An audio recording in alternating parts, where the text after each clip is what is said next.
বুঝতে চলো ঘটনাতে চলে যাই। প্রথম যে ঘটনাটি, এই ঘটনাটি ঘটেছিল 2005 সালের দিকে। ঘটনাটির স্থান তেলিগাতি ইউনিয়নের একটি গ্রামে। আর ঘটনা যার সাথে ঘটেছিল তার নাম হচ্ছে তানিশা আক্তার। তো 2005 সালে এই তানিশা আপু ক্লাস 10-এ লেখাপড়া করতেন। ঘটনাটি শুরু হয় যেখান থেকে, একদিন এই তানিশা আপু আসরের আজানের কিছুক্ষণ পর তার এক বান্ধবীর বাসায় রওনা করেন, কারণ তার একটা ক্লাসের বইয়ের ক্রাইসিস ছিল। ওই সময় ওই বইটি তার ছিল না। এই বইটি আনার জন্য তার বান্ধবীর বাড়িতে যেতে হবে। তার বান্ধবীর বাড়িটা অবশ্য তার বাড়ি থেকে খুব বেশি দূর ছিল না, হেঁটে যদি সে যেতে চায় 20 মিনিটের মতো হবে। তো উনি চিন্তা করেছিলেন যে বান্ধবীর বাসায় একটু তাড়াতাড়ি যাবেন, 10 মিনিট হয়তো অবস্থান করবেন, গল্পগুজব করবেন, এরপরে বইটা নিয়ে মাগরিবের আজানের আগেই উনি ওনার নিজের বাসায় চলে আসবেন। তো যেইভাবে সেই কাজ, তিনি রওনা করলেন তার বান্ধবীর বাড়িতে। যথারীতি তিনি পৌঁছেও গেলেন তার বান্ধবীর বাড়িতে। 10-15 মিনিট সর্বোচ্চ বসেছিলেন, এরপরে আবার উনি বইটা নিয়ে রওনা করলেন তার বাসার দিকে। গ্রামের মেঠো পথ ধরেই তো তাকে যেতে হবে।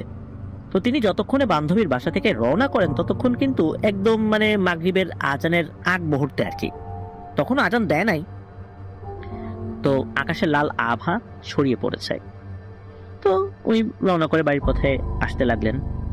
তো বান্ধবীর বাসা থেকে তার বাসায় আসতে পথের পাশে কিন্তু 2-3টা শ্মশান পড়ে, ছোট ছোট শ্মশান আর কি। তো মূলত এই মেঠো পথের পাশেই এই 2-3টা শ্মশান। আর ওই সময়ে গ্রামের পথঘাটে মানুষজন একটু কমই থাকে। তো তানিশা আপু পথ দিয়ে হেঁটে হেঁটে আসছিলেন। যখন তিনি শ্মশানের কাছ দিয়ে আসছিলেন তখন রাস্তায় তেমন কোনো মানুষজন ছিল না, ওই রাস্তাতে এমনিতেই মানুষজন একটু কম হাঁটে। তো তার মনের মধ্যে একটু ভয় ভয় কাজ করছিল। ভূতের ভয় বিষয়টা এরকম না, কারণ উনি একা একা একটা মেয়ে রাস্তা দিয়ে হেঁটে আসছেন, এই সময় যদি কোনো খারাপ লোকজন ওদিক দিয়ে যায় একটু তো ভয় কাজ করে, তাই না? তো ওই ভয়টাই কাজ করছিল তার মনের মধ্যে।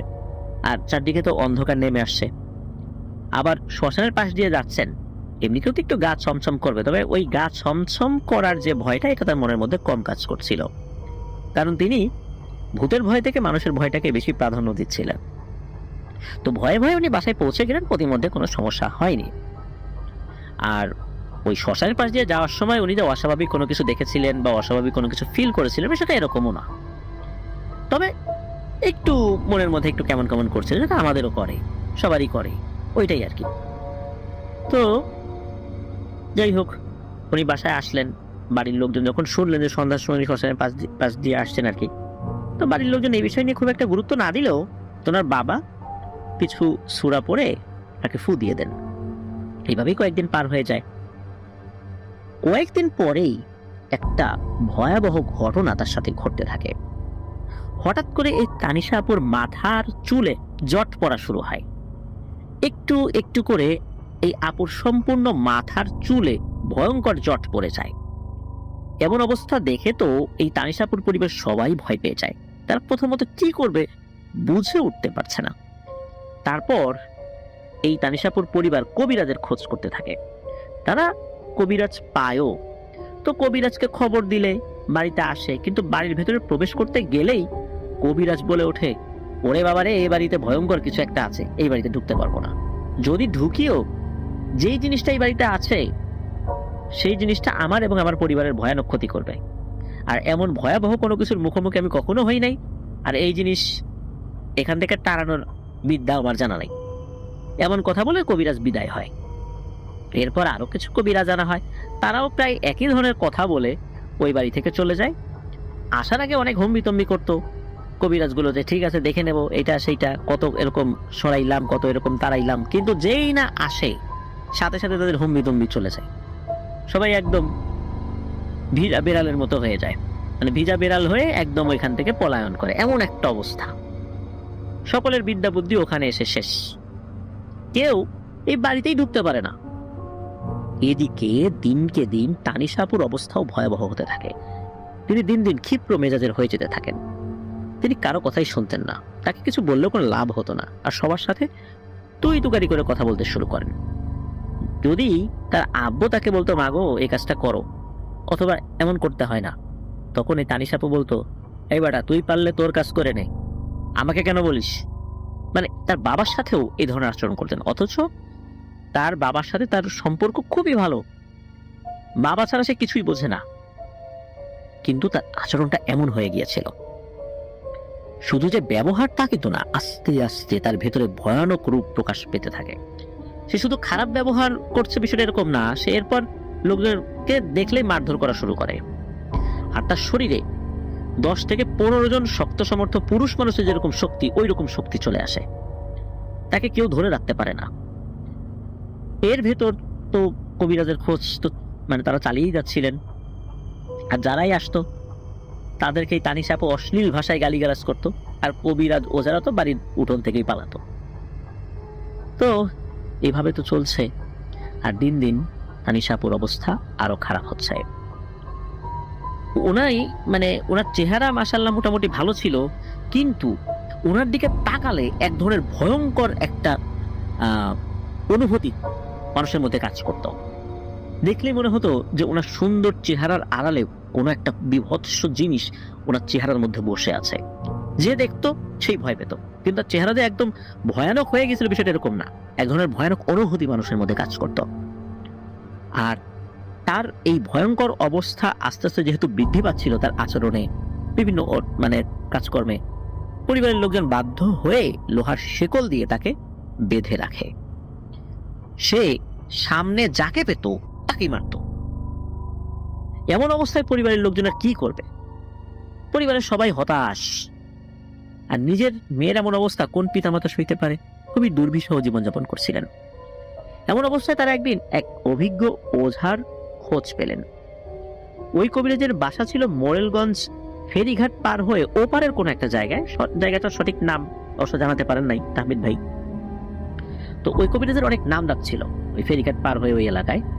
তো খবর পেয়ে এই তানিশা আপুকে নিয়ে অনেক কষ্ট করে সেই কবিরাজের ঠিকানায় রওনা হন তানিশা আপুর পরিবার। তানিশা আপুকে তো নিয়েই যাওয়া যায় না, কারণ ওনার শরীরে তো ভয়ানক শক্তি। তারপর শিকল দিয়ে বেঁধে রাখা, কখন ছুটে যায়, কাকে মারে, কি করে, ধরে, মানে একটা বিশ্রী অবস্থা আর কি। আর ওই কবিরাজ আবার কারো বাসায় গিয়ে চিকিৎসা করতেন না। যে হয় না যে আমরা গল্পের মধ্যে বা ঘটনার মধ্যে বলি যে তার কাছে নিয়ে যাওয়া হলো, তখন কবিরাজ বললেন যে আমি তো এখান থেকে কিছু বলতে পারবো না, আপনার বাসায় গিয়ে দেখতে হবে। ওই কবিরাজ কারো বাসায় যেতেন না, যা করার ওখান থেকে উনি করলে পারতেন, না হলে কোথাও যেতেন না, এমন একটা অবস্থা। তো তানিশাপুর এই ভয়ঙ্কর অবস্থা সত্ত্বেও সেই কবিরাজের কাছেই নিয়ে যাওয়া হয়। তো অনেক কষ্ট করেই মূলত যেতে হয়েছিল। যাওয়ার পথে বিভিন্ন বাধা বিঘ্ন অতিক্রম করে তারপরেই মূলত সেখানে তারা পৌঁছান। কবিরাজের সাথে দেখা করে সমস্ত ঘটনা খুলে বলেন। তো সবকিছু শুনে এবং তানিশাপুর এই ভয়ানক অবস্থা দেখে কবিরাজ একটু ভয়ও পেয়ে যান। একটা পর্যায়ে কবিরাজ বলেন যে আপনারা চলে যান, ওর এই কাজটা আমি করতে পারবো না। এত বড় মাপের একজন কবিরাজ হয়েও তিনি ভয় পাচ্ছিলেন। যখন তিনি পারবেন না বললেন, তখন তানিশাপুর পরিবারের সকলে কবিরাজের কাছে খুব কান্নাকাটি শুরু করলো, আকুতি মিনতি করতে লাগলো। খুব অনুনয় বিনয় করে বলার পর কবিরাজের মনে কিছুটা দয়া হলো। এরপর কবিরাজ বললেন, আচ্ছা এটা তো খুবই দুরূহ একটা কাজ, তবুও আমি আসলে কথা দিতে পারছি না। আপনারা আজকের রাতটা আমার এখানেই থাকেন, আমি দেখি আজকের রাত্রে আমি কি তথ্য পাই। যদি আমি ন্যূনতম আপনাদের উপকার করতে পারি, আমি কথা দিলাম আমি জীবন বাজি রেখে কাজটা করব। আর যদি দেখি যে না, এটা আমার পক্ষে একদমই সম্ভব না, তাহলে আপনাদেরকে ফেরত যেতে হবে। কিন্তু আবারও বলছি, আমার জানার মধ্যে আমার ওস্তাদ যতটুকু শিখিয়েছেন, আমি যদি ন্যূনতম উপকার করার সুযোগ আপনাদের থাকে আমি অবশ্যই সেটা করব। তো এটা কিন্তু কবিরাজ জানান। কবিরাজের এই কথা শোনার পর পরিবারের সদস্যরা একটু আশারও দেখেন, কিন্তু তারপরও কবিরাজ আবার বলে দেন যে আমি পারবো কি পারবো না এটা কিন্তু নির্ভর করবে আরো কিছু তথ্যের উপরে। আপনারা অপেক্ষা করেন, আগামীকাল সকালে আমি চূড়ান্তভাবে জানাতে পারবো কাজটা আসলে আমি করব কি করব না। সফল হওয়া না হওয়া সেটা আল্লাহর হাতে, কিন্তু আমি কাজটা শুরু করতে পারবো কি পারবো না সেটা শুধু জানাবো। তো যাই হোক, তানিশাপুর পরিবার রাজি হয়ে যান। ওই বাড়িতেই ওই কবিরাজ থাকার ব্যবস্থা করে দেন। তো ওখানে তানিশাপুর আচার আচরণ যে খুব যে আক্রমণাত্মক ছিল বিষয়টা এরকম না, অস্বাভাবিকতা ছিল তার মধ্যে, তবে ওখানে মোটামুটি স্বাভাবিক অবস্থায় উনি ছিলেন। তো পরের দিন সকালবেলা তানিশাপুর পরিবারের লোকদেরকে কবিরাজ ডেকে বললেন, আপনাদের এই কাজটা আমি চেষ্টা করতে পারি, সফল করানোর মালিক আল্লাহ তাআলা, তবে মনে রাখবেন, যখন আমি কাজটা শুরু করব, এই তানিশার মাথার চুলের জট আমার কাটা শুরু করতে হবে। আর যখন জট কাটা শুরু করব, ওই সময় বিশাল একটা ভয়ঙ্কর সাপ আসবে। আর এত বড় সাপ আপনারা আগে কখনো দেখেননি, এটা আমি বলতে পারি। তবে ভয় পাবেন না, এই সাপ কারো ক্ষতি করবে না। সে এসে এই তানিশার চারপাশে 7টা পাক খাবে, তার মানে 7 বার ঘুরবে, এরপর সে চলে যাবে। আপনাদের ভয়ও দেখাবেন না, আপনারা ভয়ও পাবেন না। তবে যদি কেউ ভয় পায় পালিয়ে যান, তাহলে কিন্তু ভয়ানক বিপদ। ওই সাপটা তাকে গিয়ে ধরবে আর তাকে সাথে সাথে মেরে ফেলবে। তো এখন আপনারা বলেন কি করবেন? তানিশা আপুর পরিবার তো তাদের মেয়ের জন্য সবকিছু করতে রাজি ছিলেন, তারা রাজি হয়ে যান। তো ওই কবিরাজ মূলত তার জিনের মাধ্যমে জানতে পেরেছিলেন যে আসলে এটা কিভাবে হয়েছে এবং কিভাবে টানাতে হবে বা কিভাবে কাজটা করতে হবে। তো কবিরাজ তো কাজ শুরু করেছেন। কবিরাজ এই তানিশা আপুকে একটা বৃত্তের মাঝে বসিয়ে দিলেন, তবে বেশ বড় একটা বৃত্ত করেছিলেন, বেশ বড়, মানে একদম ছোটখাটো বৃত্ত বিষয় এরকম না। তানিশা আপু যেখানে বসেছেন সেখান থেকেও আরো বেশ খানিকটা দূরে গিয়ে একটা বড় বৃত্ত করেছেন। এরপর কবিরাজ তিনি রুকিয়া শুরু করেছেন।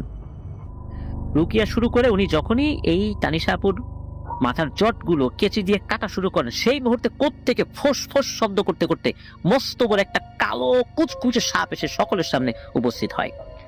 এমন বড় সাপ দেখে সবাই তো ভয়ে চিল্লাপাল্লা শুরু করে দিয়েছেন, কারণ এরকম ভয়ঙ্কর সাপ কেউ কখনোই দেখেনি। এটা না কিংকোবরা সাপ, না অজগর সাপ, এটা কি সাপ কেউ কিছু বলতে পারে না, তবে খুবই ভয়ঙ্কর একটা সাপ। তবে এই সাপটা কাউকে আঘাত করছে না বা ছবল দিচ্ছে না।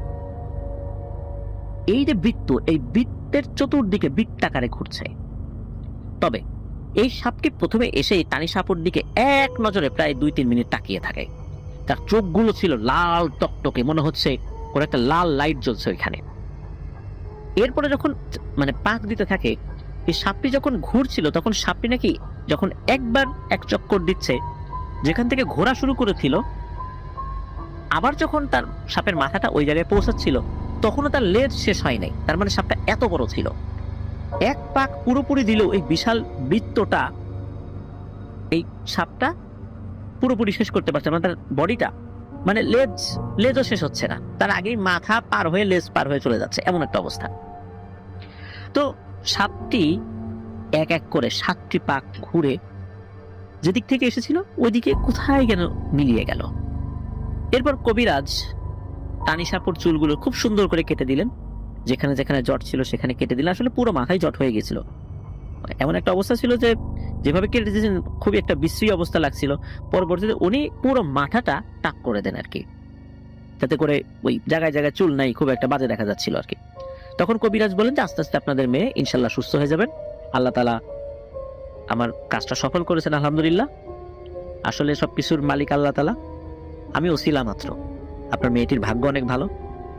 তো এইভাবে যদি এই মেয়েটা আরো কিছুদিন থাকতো, ওর শরীরের ভিতরে সবকিছু খেয়ে ফেলতো।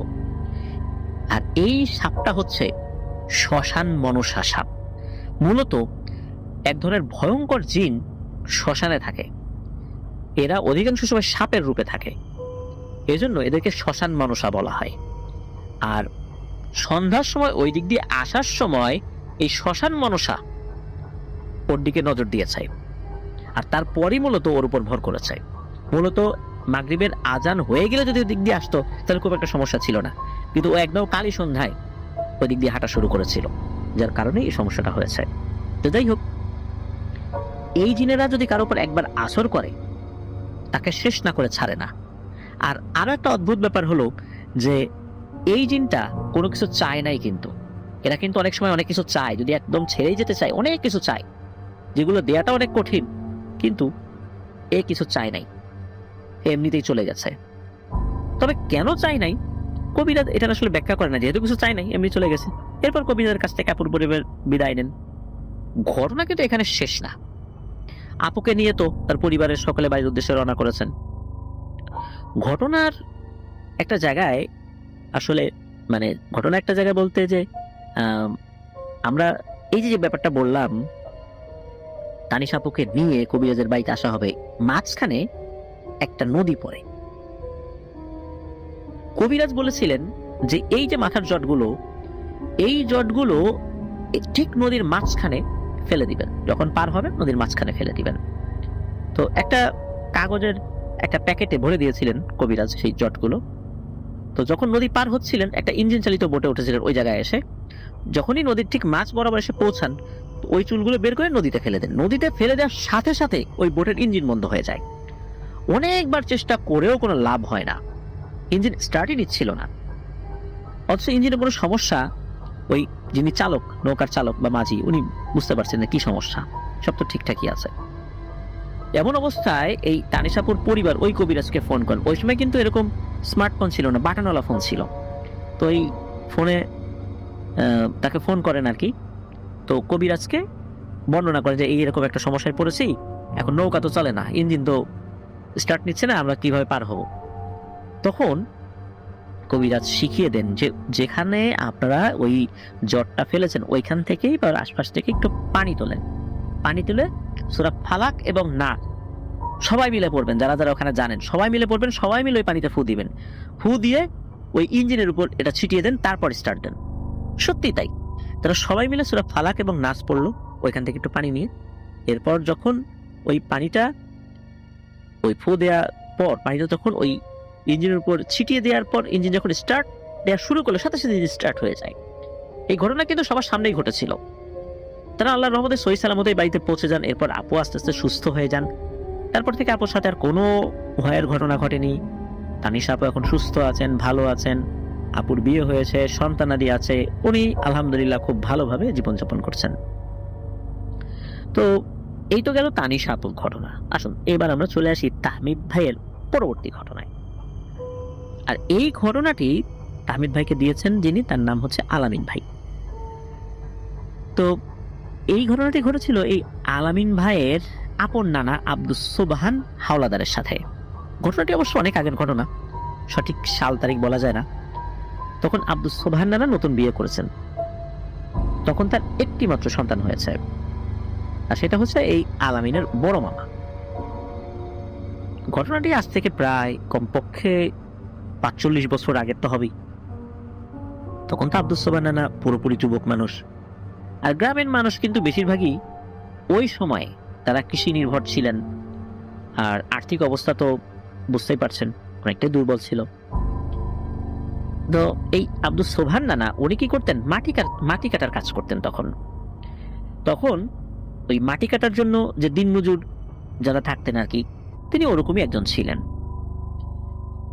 তখন বিভিন্ন জায়গায় পুকুর খনন করা হতো, তারপরে বিভিন্ন ঘেরের জমির মাটি কাটা হতো। তো উনি ওরকম কাজ করতেন আর কি। তো হয় কি একদিন নানা তার কাজ শেষ করে বাড়িতে এসে খেয়ে দিয়ে তাড়াতাড়ি ঘুমিয়ে পড়েন। আগেকার মানুষরা যারা খুবই পরিশ্রম করতেন, এখনো তো যারা অনেক পরিশ্রম করেন, তারা কিন্তু খুব দ্রুত শুয়ে পড়েন এবং খুব ভোরবেলা উঠে পড়েন, যেটা সুন্নত নিয়ম আর কি।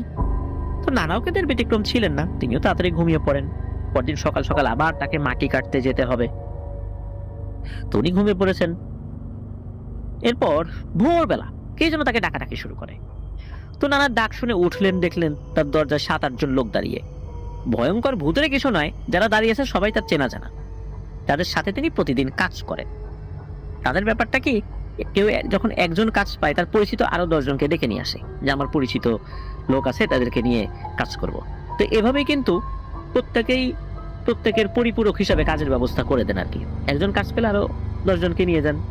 তো এভাবেই কিন্তু সারা বছরই কাজ এভাবে নিজেদের মধ্যে তারা সমন্বয় করে সবসময় তারা কাজ করেনি। এজন্য তারা সবাই সবার পরিচিত ছিলেন। তারাও কিন্তু এই মাটি কাটার কাজই করেন, আর তারা দল বেঁধে কাজ করেন। তো আব্দুস সোবহান নানা যখন দেখেন যে তারই পরিচিত লোকজন তাকে ডাকছে, তুমি যখন বের হয়ে আসছেন, তা একজন বলেছে, এই বেটা আর কতক্ষণ ঘুমাবা, তাড়াতাড়ি চলো কাজ করব। আর মাটি কাটার কাজ কিন্তু একটু সকাল সকাল শুরু করতে হয়। তবুও নানা বাইরের দিকে তাকিয়ে দেখলেন যে এখনো তো অনেক অন্ধকার অন্ধকার লাগছে। তো নানা তাদের জিজ্ঞেস করেন, কিরে বেটা তোরা সকাল সকাল মানে এত সকাল সকাল রাত থাকতে ডাকাডাকি শুরু করছিস কেন? এমনিতে তো সারাদিন কাজ করা লাগে, আর এই যে এত সকাল সকাল যে ডাকতেছিস রাত থাকতে, এই বেটা বেশি কাজ করলে কি আমাকে টাকা বেশি দিবে নাকি? আমাদের যখন সময় তখন যাব, এত আগে আগে ডাকাডাকি করতেছিস, ঘুম যদি পরিপূর্ণ না হয় কাজে কামে কি আর শক্তি পাবো নাকি? তো নানা তাদেরকে এগুলা বলেন।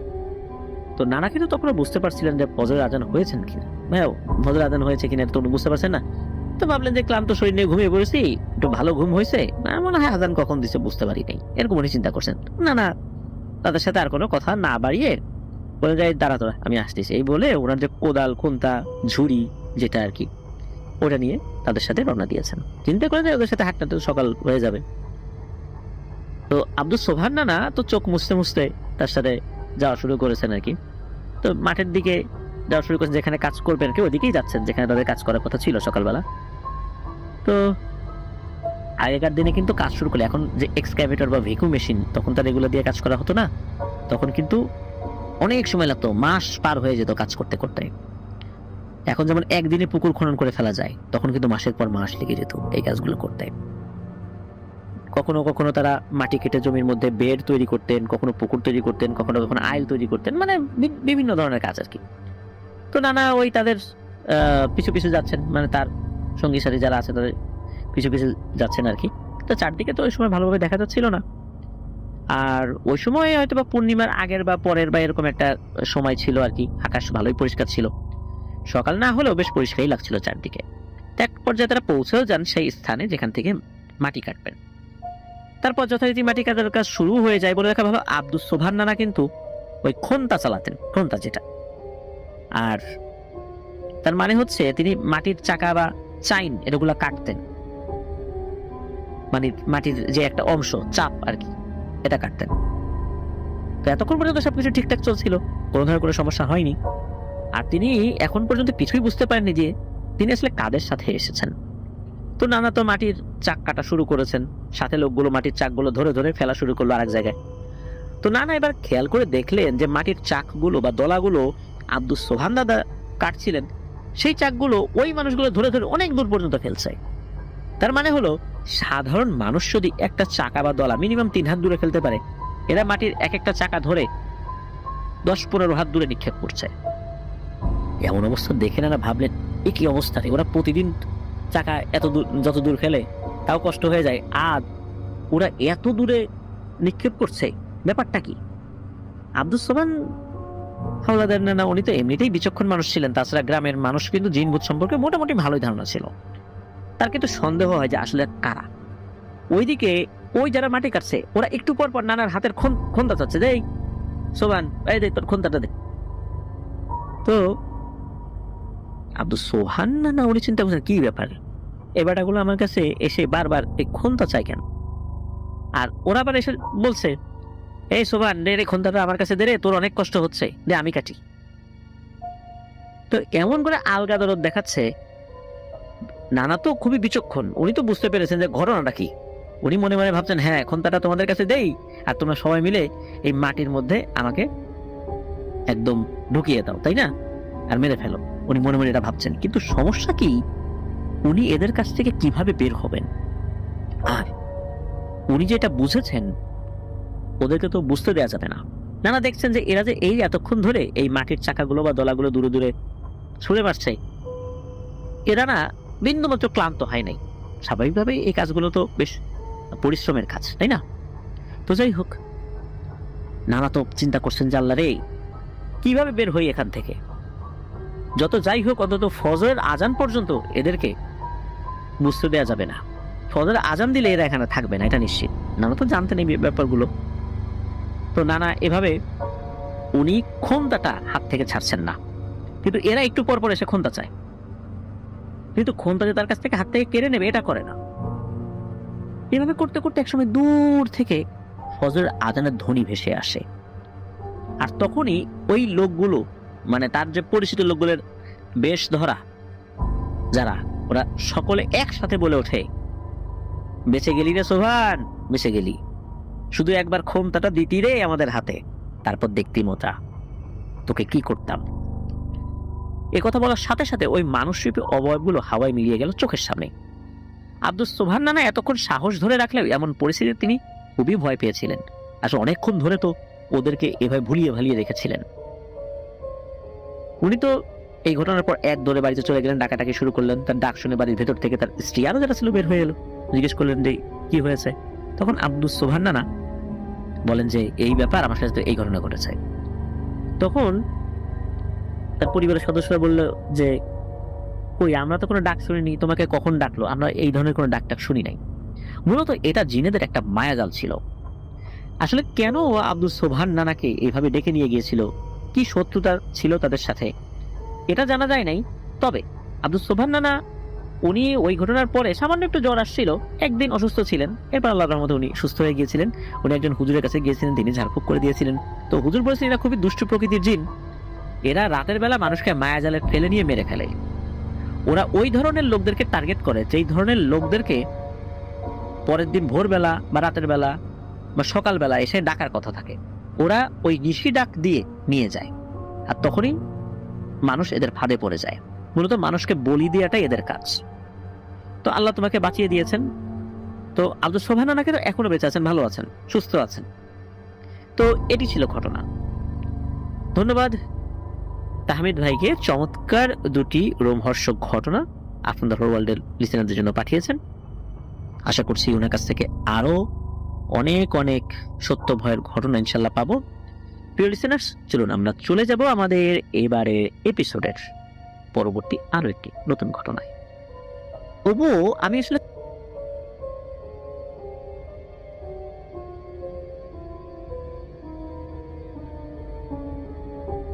আবারও স্বাগতম জানাচ্ছি প্রিয় লিসেনার্স আমাদের 126তম এপিসোডের নতুন আরো একটি ঘটনায়।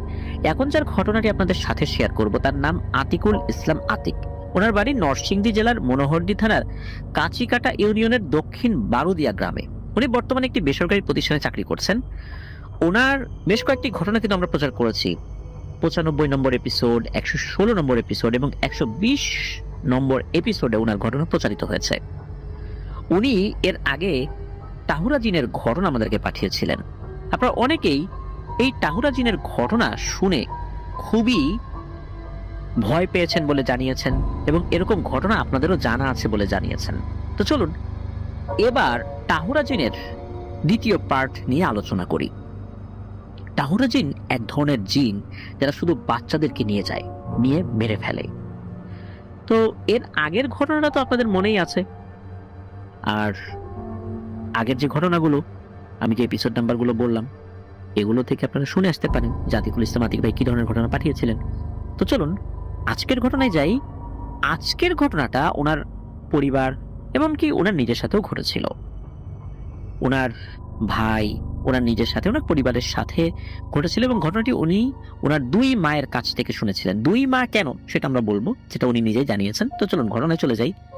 তো ঘটনার প্রথম অংশ ওনার বড় মা তিনি বলছেন। তো ওনার যিনি বড় মা, তার বিয়ে হওয়ার পর যখন ওনার প্রথম সন্তান ওনার গর্ভে আসে, তখন স্বাভাবিকভাবেই সন্তান হয়, একটা ছেলে সন্তান হয়, যার নাম রাখা হয় সাইফুল ইসলাম। আস্তে আস্তে বড় হচ্ছিল সেই সাইফুল ইসলাম। কিছুদিন যাওয়ার পরেই দেখা যায় অসুস্থতা, কিছু খেতে চাইতো না, শুধু কান্না করত। আর অল্প দিনে সে এতটা শুকিয়ে যায় যে তার হাড় চামড়া এক হয়ে যাচ্ছিল। আস্তে আস্তে তার চেহারাটা একেবারে খারাপ হয়ে যায় এবং 1 বছর বয়সে সাইফুল ইসলাম মারা যায়। পরিবারে নেমে আসে শোকের ছায়া। পরিবারের প্রথম সন্তান এভাবে মারা যাওয়ার কারণে পরিবারের সবাই খুবই কষ্ট পেয়েছিল, আর সেটাই স্বাভাবিক। তবে সময়ের সাথে সাথে আস্তে আস্তে সবকিছু স্বাভাবিক হতে থাকে। মানুষ হারানোর বেদনাও আস্তে আস্তে মানুষ ভুলে যেতে থাকে।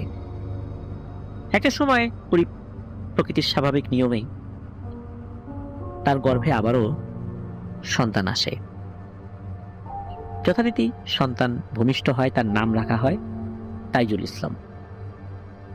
ঠিক কিছুদিন যেতে না যেতেই আবারও একই ধরনের সমস্যা দেখা যায় এই তাইজুল ইসলামের সাথে। তার অবস্থা এতটা খারাপ হয়ে যায় যে আগের জন যিনি সাইফুল ইসলাম, সে তো 1 বছর বেঁচে ছিল, মাত্র অল্প কয়েকদিনের ব্যবধানে এই তাইজুল ইসলাম দুনিয়া ছেড়ে চলে যায়। আর এরপরেই এই যে আতিকুল ইসলাম আতিক ভাইয়ের বড় মা, তিনি অসুস্থ হয়ে যান। এমন অসুস্থ, উনি কিছুই খেতে পারতেন না, শুকিয়ে কাঠ হয়ে যাচ্ছিলেন, শয্যাশায়ী হয়ে গিয়েছিলেন। ডাক্তার কবিরাজ অনেক কিছু দেখানো হয়েছে, কিন্তু কোনোভাবে তিনি সুস্থ হচ্ছেন না, একদম মৃত্যুর প্রহর গুনছিলেন। তো দিন দিন অবস্থা এতটাই খারাপ হয়ে যাচ্ছিল যে মাঝে মাঝে উনি অচেতন হয়ে যেতেন, মানে অজ্ঞান হয়ে যেতেন। অনেক কবিরাজ এসেছে, দেখে দেখে চলে গিয়েছে, কিন্তু রোগটা কি, সমাধান কি, কোনো কিছুই বলতে পারতো না। এভাবেই কেটে যায় কয়েক বছর।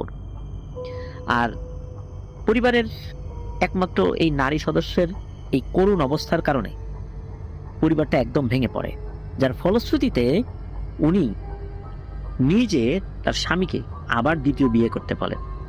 তাছাড়া সন্তানাদি নাই, কি অবস্থা হবে?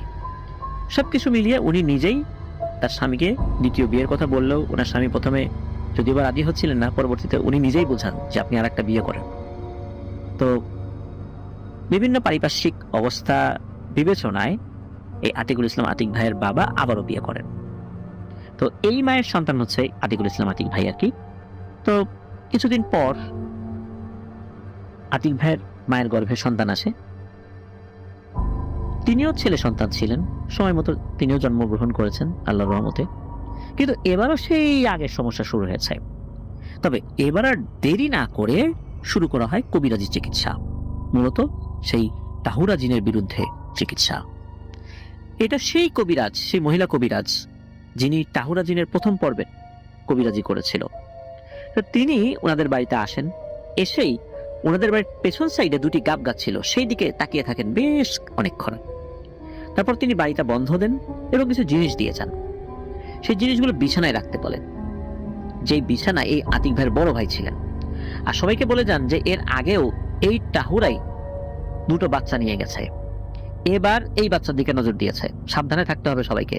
তো সবকিছু ঠিকঠাক মতো চলছিল।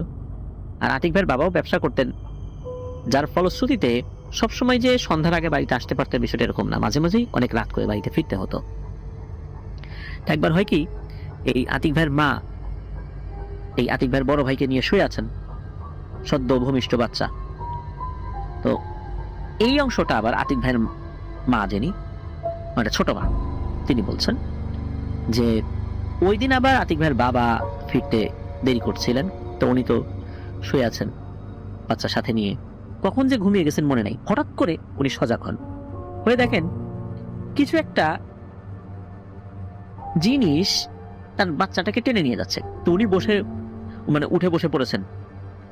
তো উঠে বসে পড়ার পর জিজ্ঞেস করে, কে রে, কে কে এরকম যখন বলেছেন, তখন মনে হলো ওই একটা ছায়ার মতো কিছু একটা বের হয়ে গেল, কিন্তু বাচ্চাটা নিতে পারে নাই। তবে বাচ্চাটা দরজা পর্যন্ত নিয়ে গিয়েছিল, ওখানেই রেখে দিয়ে চলে যায়। তো উনি দ্রুত বাচ্চাটাকে কোলে নেন, কোলে নিয়ে আবার বিছানায় চলে আসেন। বুঝতে পেরেছেন ভয়ানক কিছু একটা হয়েছে। উনি তা দরজা কিন্তু বন্ধ, কিন্তু ওই অবস্থা আসলো, চলে গেল। বুঝতেই পারছেন যে আসলে এই ধরনের অশরীরীদের আসতে তো আসলে দরজা খোলা বন্ধ আসলে খুব একটা প্রয়োজন হয় না। এর অল্প কিছু সময়ের মধ্যেই আতিক ভাইয়ের বাবা বাড়িতে আসেন, তখন তাকে সবকিছু খুলে বলা হয়। তো তখন তিনি আতিক ভাইয়ের মাকে একটু সাহস দিয়েছিলেন। এর ঠিক 2 দিন পরে ওই কবিরাজটা আসে। তো এসে বলেন যে আগামী 7 দিন এই বাচ্চাটাকে বেশ খেয়ালে রাখতে হবে। 7 দিনের মধ্যে এই তাহুরা জিনটা আবার আসবে, এবং আবার আসবে না, প্রতিদিনই সে এই বাচ্চাটাকে নিয়ে যাওয়ার চেষ্টা করবে। খুব সাবধান, রাতের বেলা কোনোভাবেই এই বাচ্চা যেন একা না থাকে। শুধু রাতটা, দিনের বেলাও একা রাখা যাবে না। প্রথম দিন চলে যায়, প্রথম রাত চলে যায়, সমস্যা হয় না। তো দ্বিতীয় দিন রাতের বেলা, ওই রাতের বেলা আতিক ভাইয়ের মা বাবা দুই পাশে শুয়ে আছেন, মাঝখানে আতিক ভাইয়ের ভাইকে রাখা হয়েছে। তো আসলে রাত কয়টা বাজে ওনারা আসলে এতটা মনে করতে পারেন নাই। তবে একজন ঘুমান আর একজন পাহারা দেন, মানে দুজন একসাথে ঘুমান না, মা বাবা দুজন একসাথে ঘুমানো যাবে না, একজন ঘুমান আর একজন, এইভাবে চলছে। আসলে কখন যে ওনারা দুজনই ঘুমিয়ে গেছেন কেউ বলতে পারেন না। হঠাৎ ঘুম ভাঙে আতিক ভাইয়ের মা। তো উনি অন্ধকারে হাত দিয়ে দেখেন যে আতিক ভাইয়ের বড় ভাই সে বিছানায় নাই। তো তার মা ভেবেছেন হয়তো বা নড়াচড়া করে দূরে সরে গেছে, কিন্তু উনি অন্ধকারে হাত চাচ্ছেন, কোথাও পাওয়া যাচ্ছে না। ঘরের মধ্যে কিন্তু ওই হারিকেনের আলোটাও যে কম করে জ্বালিয়ে রাখা বিষয় এরকম না, হারিকেনও বন্ধ। তখন এই আতিক ভাইয়ের বাবাকে আতিক ভাইয়ের মা ডাক দেন, এই ওঠো ওঠো, দেখো তো ছেলেটাকে খুঁজে পাচ্ছি না। আতিক ভাইয়ের বাবা উঠে প্রথমে তার হাতের কাছে যে লাইটটা থাকে, 3 ব্যাটারির একটা লাইট ছিল, ওটা খুঁজছেন। কারণ লাইট না পেলে তো আসলে উনি বুঝতে পারছেন না যে কোথায় আছে বাচ্চাটা। আর উনি যখন ওই বালিশের নিচে টিচে হাত রাখছেন, বালিশের নিচে কবিরাজের দেয়া কিছু জিনিস ছিল, তো উনি সেটাও ফিল করছেন না, মানে ওই জিনিসগুলো ওখানে নাই। এখন অন্ধকারে বাচ্চার মা, তো মানে আতিক ভাইয়ের মা হাত চাচ্ছেন বাচ্চাকে খোঁজার জন্য, আতিক ভাইয়ের বাবা উনি ওই টর্চ লাইটটা খোঁজার জন্য হাত চাচ্ছেন। এর মধ্যে তো চিৎকার চেঁচামেচি শুরু হয়ে গেছে।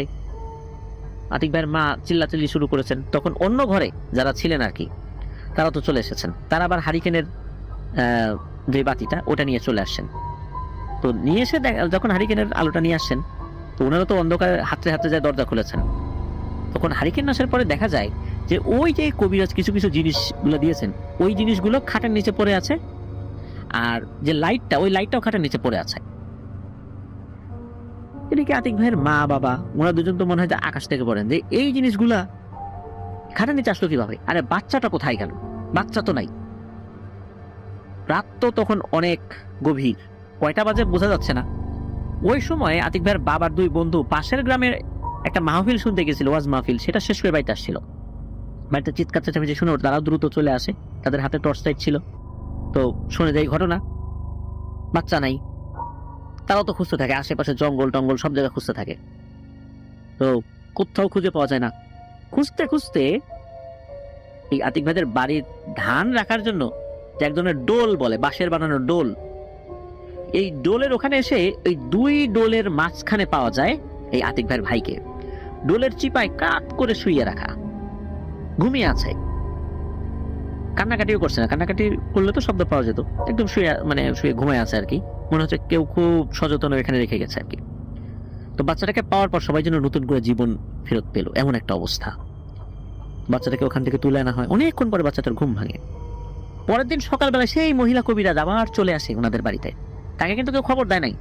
সেই 1988 সালের ঘটনা, তখন তো মোবাইল ছিল না, কিন্তু উনি যেন কিভাবে খবর পায়, বোঝাই যায় যে উনি ওনার জিনের মাধ্যমে খবর পেয়েছেন আর কি। তো উনি এসেই বলতে থাকেন যে তোমাদেরকে বারবার করে সাবধান করলাম যে তোমাদের আগের বাচ্চা দুটোকে ওই তাহুরা জিন শেষ করে দিল, এই বাচ্চাটাকেও নিয়ে যাবে। তারপর তোমরা দুজনেই ঘুমাই গেলা। আমার অনুগত জিনগুলো রাতের বেলায় আমাকে খবর দেয় যে এই তাহুরা ওই বাচ্চাটাকে নিয়ে যাচ্ছে, কিন্তু ওই রাতের বেলা আমি কেমনে আসবো? আর আমার অনুগত জিনদেরও কিছু সীমাবদ্ধতা ছিল, তারা এই তাহুরাকে কাতে গিয়ে আটকাতে পারছিল না। আর তোমাদের এই যে গাব গাছ, এই গাব গাছে তাহুরা থাকে, তোমাদের একটা মোহে ফেলে দুইজনকে ঘুম পাড়িয়ে দেয় তাহুরা জিন। আর ও কোনো একটা কলা কৌশল প্রয়োগ করে আমার জিনিসগুলো, যে জিনিসগুলো তোমাদেরকে দিয়েছি, সেগুলো কার্যকারিতা নষ্ট করে দেয়। আর এই লাইটটাও খাটের নিচে ফেলে দেয় ওই জিনিসগুলোর সাথে, যাতে করে তোমরা এই লাইট জ্বালিয়ে সহজে খুঁজে না পাও। আর লাইট খুঁজতে খুঁজতে ও তো বাচ্চা নিয়ে অনেক দূরে চলে যাবে। তো এই বাচ্চাটাকে সে কোলে নিয়ে যাচ্ছিল, কিন্তু আমার যে জিনগুলো দূর থেকে তারাও প্রভাব বিস্তার করছিল যাতে করে ও ওই বাচ্চাটাকে এবার নিতে না পারে, কিন্তু ওরা তো কাছে আসতে পারছিল না। এর মধ্যে তোমরা দুইজন সজাগ হয়ে গেছো, আবার এর ভিতরে আরো দুইজন লোক বাইরে থেকে চলে আসছে, খোঁজাখুঁজি শুরু করে দিছে। তখন চতুর্মুখী যে চাপ সৃষ্টি হলো, একদিকে মানুষের চাপ আর আরেকদিকে জিনেরাও নিতে দিচ্ছে না। তখন অবস্থা বেগতিক দেখে এই বাচ্চাটাকে এই দুই ডোলের মাঝখানে রেখে চলে গেছে। তখন কিন্তু আমার জিনেরা এই তাহুরাকে অনেক দোহাই দিছে যে বাচ্চাটাকে নিস না, নিস না, আজও তো দুইটা বাচ্চাকে মেরেছিস। কিন্তু কোনোভাবে সেই তাহুরা জিন শোনে না। মূলত আমার জিনেরা ওকে এইভাবে কথা বলে বলে ওকে আটকে রাখছিল, সময় ক্ষেপণ করছিল, যাতে করে আরেকটু বেশি সময় পার হয়, মানুষজন তাড়াতাড়ি চলে আসে। এবং সেটাই হয়েছে, ওরা এইভাবে কথা বলে বলে বিভিন্ন দোহাই দিয়ে দিয়ে ওর সময় নষ্ট করেছে, যার ফলশ্রুতিতে তোমরা চলে আসছো, তখন আর ওকে নিতে পারে নাই। তো এইভাবেই আমার জিনেরা এই বাচ্চাটাকে বাঁচানোর জন্য চেষ্টা করেছিল। তো যাই হোক, এখন 18 মাস তোমাকে নিরামিষ খেতে হবে, আপাতত এটাই তোমার কাজ। তো এগুলো বলে সেই মহিলা কবিরাজ বাড়ি বন্ধ দিয়ে চলে যায়। আর এই আতিক ভাইয়ের বাবাও রেগুলার নামাজ কালাম পড়তো, তাকেও কিছু দোয়া এবং নিয়ম শিখিয়ে দিয়ে যান। তো যাই হোক, তো এরপর ওনার আরেক ভাই জন্মগ্রহণ করেন, এরও বেশ কিছু বছর খানেক পরে। আর এরপরে এই আতিক ভাই জন্মগ্রহণ করেন। তবে আতিক ভাইয়ের সাথে এত সিরিয়াস কিছু না ঘটলে ওনার সাথে আংশিক কিছু ঘটেছে। ওনার জন্মের 2 দিন পর নাকি উনি হঠাৎ করে কালো কুচকুচে হয়ে গিয়েছিলেন, আর চোখ বন্ধ করে একটানা কান্না করতেন। অথচ উনি খুবই ফর্সা ছিলেন। জন্মের 1 দিন পরে, অর্থাৎ দ্বিতীয় দিনের দিন, উনি একদম কালো হয়ে যান, কুচকুচে কালো। আর প্রতি রাতে ওনার কান্নার কথা সকলেই জানতো, যে প্রতি রাত্রে উনি ভয়ঙ্কর, মানে প্রথম রাতে তো কান্নাকাটি করেছেনই, দ্বিতীয় রাত্রে কান্নাকাটি করছেন, মানে সবাই বুঝে গেছিল যে রাতের বেলা হলেই সে এরকম কান্নাকাটি করবে, বিশেষ করে সন্ধ্যার পর থেকেই। তো একবার কি হয় যে কয়েকদিন পর ওনাদের এলাকার এক জামাই ওনাকে দেখতে আসেন, মানে আতিক ভাইকে, এসেই বলেন যে আরে একে তো টাহুরা দিনে ধরছে। তখন আতিক ভাইয়ের আব্বার বুঝতে বাকি রইল না, এবার আবারও এই আতিক ভাইয়ের সাথে সমস্যা শুরু হয়েছে। এখন আতিক ভাইয়ের বাবা তো এর আগের বার তো অনেক চেষ্টা করেছিলেন, বেশ কয়েকজন সন্তানও আল্লাহ নিয়ে গেছেন। টাহুরা জিন নিয়ে যাক, আল্লাহরই তো আসলে ইচ্ছা ছিল, নাহলে তো এটা হয় না, তাই না? তো যাই হোক, এখন আতিক ভাইয়ের বাবাও তো এটা সুরাহা চান। এখন কি করবেন এই মুহূর্তে? তারপর আতিক ভাইয়ের বাবা নিজেই ঝাড়ফুঁক করেন টানা 3 থেকে 4 ঘন্টা। এরপর আতিক ভাইয়ের কান্না থামে। তো যাই হোক, এবার আমরা আর একটা ব্যাপার বলি যে ওনার বড় ভাই ওই যাকে ডোলের চিপায় রেখে চলে গিয়েছিল, এই শালটা আসলে তো আরো অনেক আগের, আমরা বলেছি যে সেই 88 সালের দিকে, তো 2004 সালের দিকের কথা এখন বলি, সেই বড় ভাইয়ের কথা আর কি। তো ওই বড় ভাই কিন্তু এই আতিক ভাইয়ের মায়ের সাথেই ঘুমাতো, আর আতিক ভাই তার বাবার সাথে ঘুমাতেন। তো 2004 সালের দিকে রাত 2টো কি 3টার মতো হবে আনুমানিক। হঠাৎ করে ওনার বড় ভাই প্রচন্ড জোরে চিৎকার দেয়। চিৎকার শুনে বাড়ির সবাই তো জেগে যায়, বাড়ির অন্য ঘরে যারা শুয়েছিল তারা দ্রুত ওইখানে চলে যায়।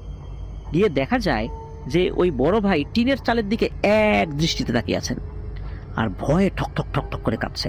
আতিক ভাইয়ের বাবা তো গিয়ে তাকে জড়িয়ে ধরেছেন এবং নির্ভয় দেন, বাবা ভয় নাই, আমরা আছি তো তোমাদের সাথে। তখন দোয়া পড়ে তাকে ফু দেওয়া হয়। তো কিছুক্ষণ পর তার অবস্থা স্বাভাবিক হয়, কিন্তু তিনি যা বলেন এটা শুনে তো সবাই খুব ভয় পেয়ে যান। উনি বলেন যে সবাই ঘুমিয়েছিলেন, হঠাৎ করে ওনার ঘুম ভেঙে যায়। উনি দেখেন টিনের চালের ফাঁকা দিয়ে ছোট্ট একটা আলো ঘরের মধ্যে ঢুকলো, যেমনটা জোনাকি পোকার আলো হয়, ছোট্ট একটা আলো। ওই আলোটা আস্তে আস্তে ওনার দিকে আসে এবং আস্তে আস্তে বড় হচ্ছে। বড় হতে হতে একটা মানুষের রূপ নেয়, কিন্তু তার মুখটা মানুষের মতো ছিল না। মুখে কোনো চোখ নেই, নাক নেই, আছে শুধু একটা মুখ, সেটা অনেক বড়। তো এসে তাকে বলে যে তোকে তো অনেকবার নিয়ে যাওয়ার চেষ্টা করে পারি নাই, তো চল আমার সাথে এবার চল। এরপর তাকে শূন্যে ভাসিয়ে নিয়ে যাচ্ছে। তো এরপরেই উনি একটা চিৎকার দিয়েছেন। যখন চিৎকার দিয়েছেন তখন ওই যে অবয়বটা আবার আস্তে করে ছোট্ট হয়ে গেল, জোনাকি পোকার মতো আলো হয়ে ওই টিনের চালের ওই ছিদ্র দিয়ে চলে গেল। তো সবাই খেয়াল করলেন যে এই আতিক ভাইয়ের ওই বড় ভাইয়ের হাতে প্রচন্ড জোরে চাপ দিয়েছিল, সেই দাগটা তার হাতে স্পষ্ট হয়েছিল ওই সময়ও। আতিক ভাইয়ের বাবা তো সাথে সাথে তাকে দোয়া দরুদ পড়ে ফু দেন। ওই রাত্রে আর কারো ঘুম হয় নাই। তবে এরপরে ওনার সাথে আর কোনো ধরনের সমস্যা ওইভাবে হয়নি। তো এই যে টাহুরা জিনের ঘটনাগুলো আতিক ভাইয়ের আগে আমাদেরকে পাঠিয়েছেন এবং ওনার নিজের পরিবারের সাথে ঘটে যাওয়া ঘটনা, সেটাও বললেন। প্রিয় লিসেনার্স, এই ধরনের বাচ্চা খেকো জিন, তাদের হাত থেকে খুব সাবধান থাকতে হয়। শুধু যে গ্রামে এগুলো থাকে তা কিন্তু না, শহরেও থাকে। আমাদের ছোট ছোট ভুলের কারণে কিন্তু আমরা আমাদের এই সন্তানদেরকে হারিয়ে ফেলি। আমি সবসময় বলি, এখনো বলছি, আমরা যখন আমাদের সন্তানদেরকে একা রেখে কোনো কাজ করব, ধরুন যে বাচ্চা ঘুমিয়ে আছে, অন্য কাজ করতে হবে, আমরা আমাদের মোবাইল ফোনে সূরা বাকারা অথবা রুকিয়ার আয়াত এগুলো অল্প সাউন্ড দিয়ে হলেও দূরে রাখি বা কাছে রাখি, সেটা রুমের মধ্যে রেখে আমরা অন্য কোনো কাজ করতে পারি। ইনশাল্লাহ এই টাহুরা জিন কেন, অন্য কোনো জিন বাচ্চার কোনো ক্ষতি করতে পারবে না। ওরা কিন্তু এরকম সুযোগ সন্ধানী হয়ে থাকে, যখনই সুযোগ পাবে তখনই কিন্তু ক্ষতি করবে, আর এটা ওদের কাজ। টাহুরা জিনের ধর্মটাই এরকম, ওরা বাচ্চাদেরকে নিয়ে যাবে, বাচ্চাদেরকে খেয়ে ফেলবে, বাচ্চাদেরকে মেরে ফেলবে, এটাই ওদের কাজ। সুতরাং ওরা তো ওদের কাজ করবেই, কিন্তু আমরা আমাদের কাজও করে যাবো ইনশাআল্লাহ। আমরা আমাদের জায়গা থেকে সর্বোচ্চ চেষ্টা করব আমরা আমাদের সন্তানদেরকে সেফ রাখার জন্য। আর যদি মোবাইল ফোনে সেটা চালানোর উপায় না থাকে, নেট না থাকে, আমাদের অনেকেই কিন্তু ইন্টারনেট থেকে ডাউনলোড করে রাখতে পারি বা অন্যভাবে ডাউনলোড করে রেখে চালাতে পারি। যদি এটা সুযোগ নাও হয়, কারণ হয়তো মোবাইল ফোন নাই বা মোবাইল ফোনে চার্জ নাই, এরকম সিচুয়েশন তো হইতেই পারে, তখন কি করব? তখন আমরা নিজেরা আয়াতুল কুরসি পড়ে বাচ্চাটাকে ফু দিয়ে দিব ইনশাল্লাহ। আল্লাহ তাআলার তরফ থেকে একজন ফেরেশতা দাঁড়িয়ে যাবেন তার নিরাপত্তার জন্য। কোনো তাহুরা জিন ক্ষতি করতে পারবে না। আল্লাহ আমাদেরকে হেফাজত করুন। প্রিয় লিসেনার্স, চলুন আমরা চলে যাবো আমাদের এবার এপিসোডের পরবর্তী আরো একটি নতুন ঘটনায়।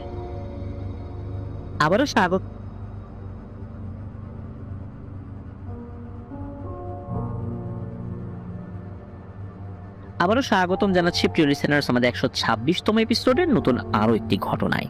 এখন যে ঘটনাটি আপনাদের সাথে শেয়ার করব, এই ঘটনাটি আমাদেরকে যিনি পাঠিয়েছেন তার নাম আলিপুজ্জামান ওয়াকিল। ওনার বাড়ি নরসিংদী জেলার বেলাবো থানার নারায়ণপুর এলাকায়। উনি বর্তমানে নরসিংদী সরকারি কলেজে একাদশ শ্রেণীতে অধ্যয়নরত রয়েছেন।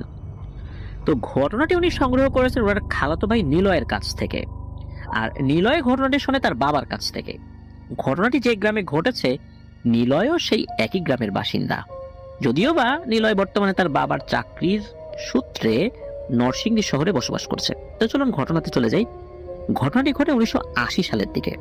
ঘটনাটির স্থান নরসিংদী জেলার পলাশ থানার চালনা গ্রামে। বলে রাখা ভালো, চলনা এখনো প্রায় প্রত্যন্ত অঞ্চলই।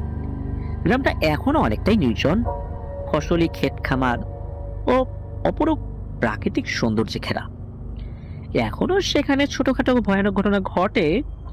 লোকমুখে শোনা যায় একসময় এই গ্রামের অনেকেই নাকি জিন লালন পালন করতেন। এমনকি এই ওয়াকিল ভাই যার কাছ থেকে ঘটনা সংগ্রহ করেছেন তার দাদাও নাকি কয়েকটি জিন পালতেন। লোকজন আগে এই জিনগুলো লালন করতেন। সেই জিনগুলো পরবর্তীতে তাদের মালিকের মৃত্যুর পর সেই গ্রামেই থাকতে শুরু করে। সেই গ্রামেরই একজন বাসিন্দা ছিলেন, তার নাম ছিল মোহাম্মদ শামসু মিয়া।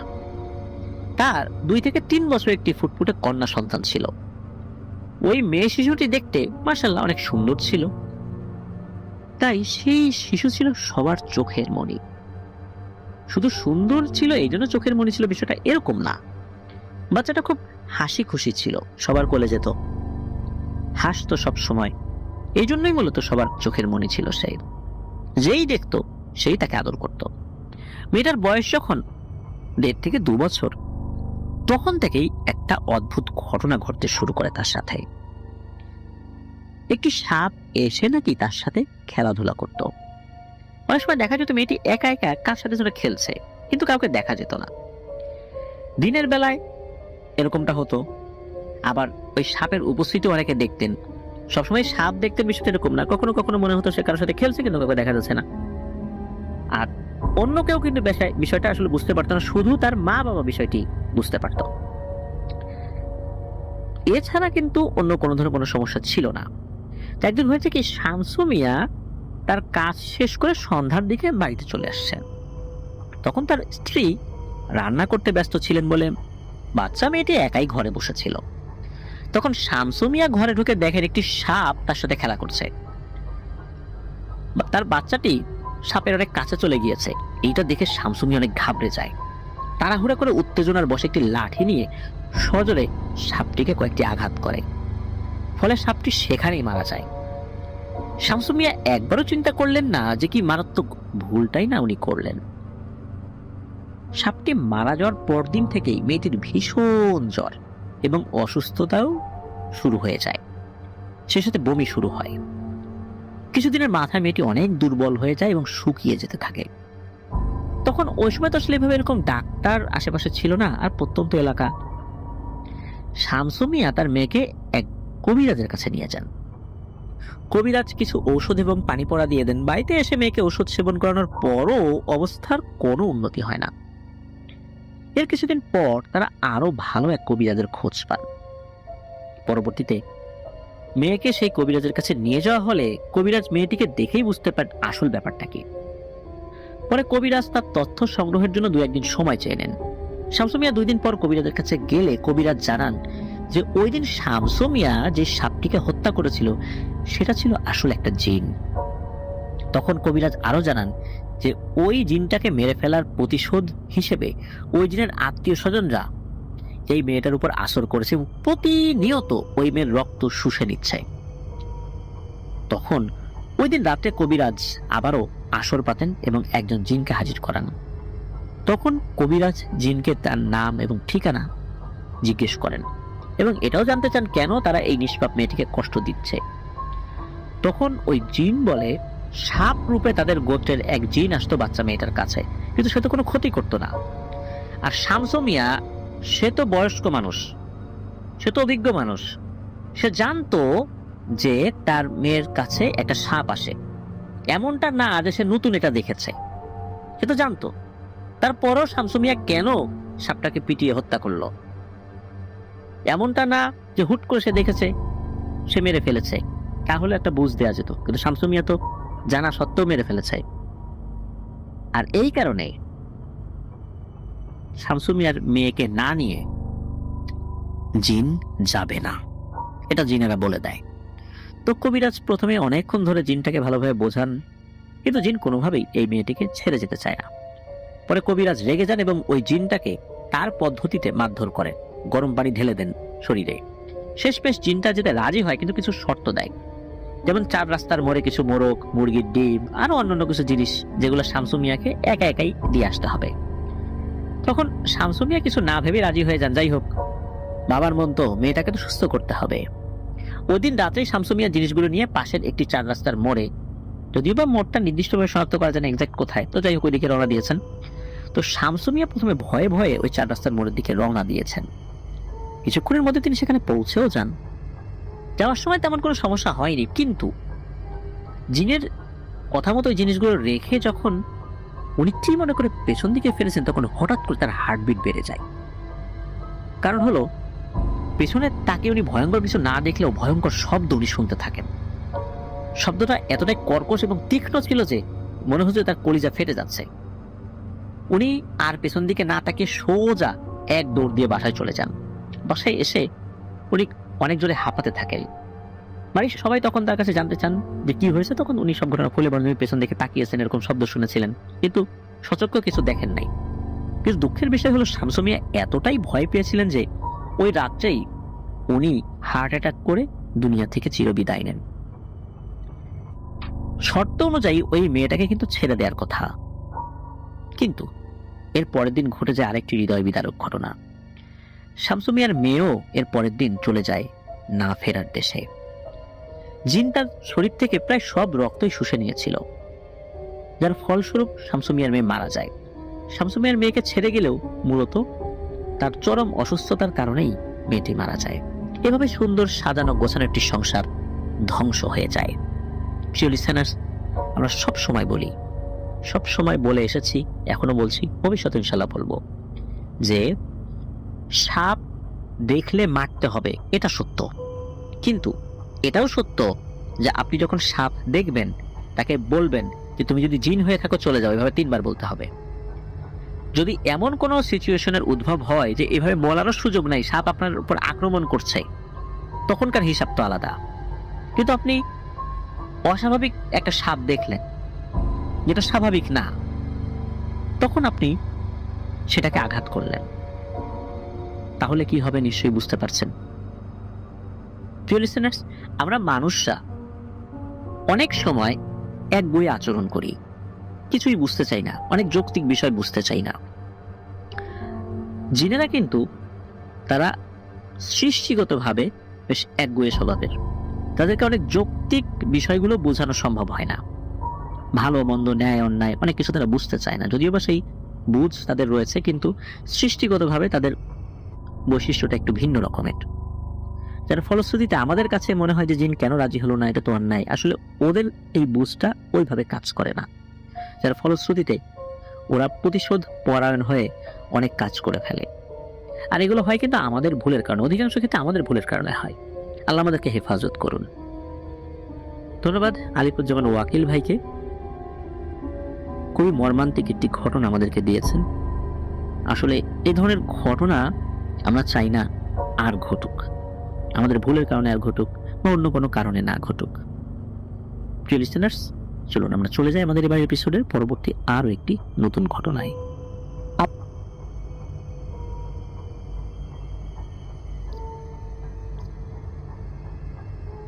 আবারও স্বাগতম জানাচ্ছি প্রিয় লিসেনার্স আমাদের 126 নম্বর এপিসোডের নতুন আরো একটি ঘটনায়। এখন যে ঘটনাটি আপনাদের সাথে শেয়ার করবো, এই ঘটনাটি আমাদেরকে যিনি পাঠিয়েছেন তার নাম সিদ্দিকা আফরিন। ওনার বাড়ি যশোর জেলার অভয়নগর উপজেলার রাজঘাট এলাকায়। তো যেই ঘটনাটি উনি আমাদের সাথে শেয়ার করেছেন, সেই ঘটনাটি উনি ওনার ফুপুর মুখ থেকে শুনেছিলেন। ঘটনাটি মহান স্বাধীনতার যুদ্ধের আরো আগে ঘটে যাওয়া। ওনার দাদা বাড়ি ঝালকাঠি জেলার ৭ নং ওনাবালিয়া ইউনিয়নের চাঁদপুরা গ্রামে। ১৯৭১ সালের আগে গ্রামটি অনেক অনুন্নত ছিল। গ্রামে তো বিদ্যুৎ ছিলই না, হাটে বাজারে মানুষ সপ্তাহে একবার যেত। তখন ওনাদের গ্রামের লোকজন ফজর আজানের আগে ভোর রাত্রে হাটে রওনা দিত। বিশেষ করে যাদের বাড়ি হাট থেকে অনেক দূরে, তাদের হাটে পৌঁছাতে পৌঁছাতে সকাল হয়ে যেত।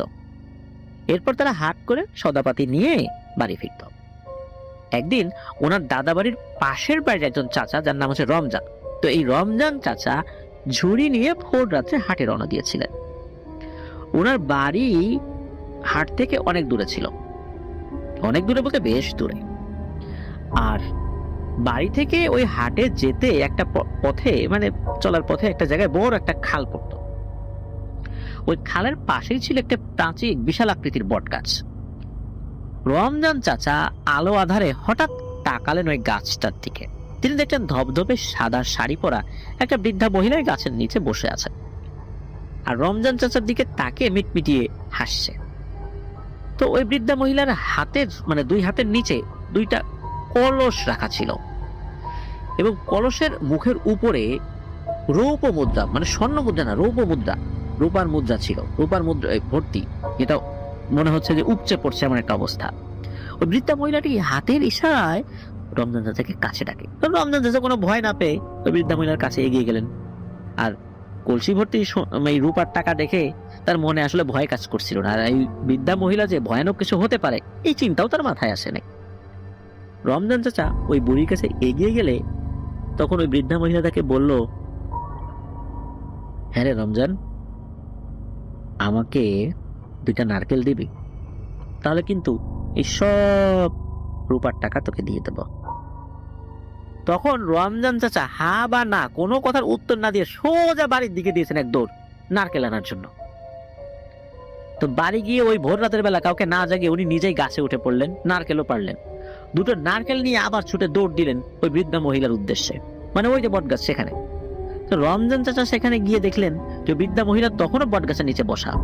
কোনো কথা না বলে এই রমজান চাচা সেই নারকেল 2টো ওই বৃদ্ধা মহিলার সামনে তুলে ধরলেন এবং বললেন, এই নাও বুড়িমা, নারকেল চাইতিলা না, এই নাও নারকেল। তখন ওই বৃদ্ধা মহিলা এই রমজান চাচার দিকে তাকিয়ে এমন একটা ভাব দেখালেন, প্রচন্ড রেগে গেছে সে।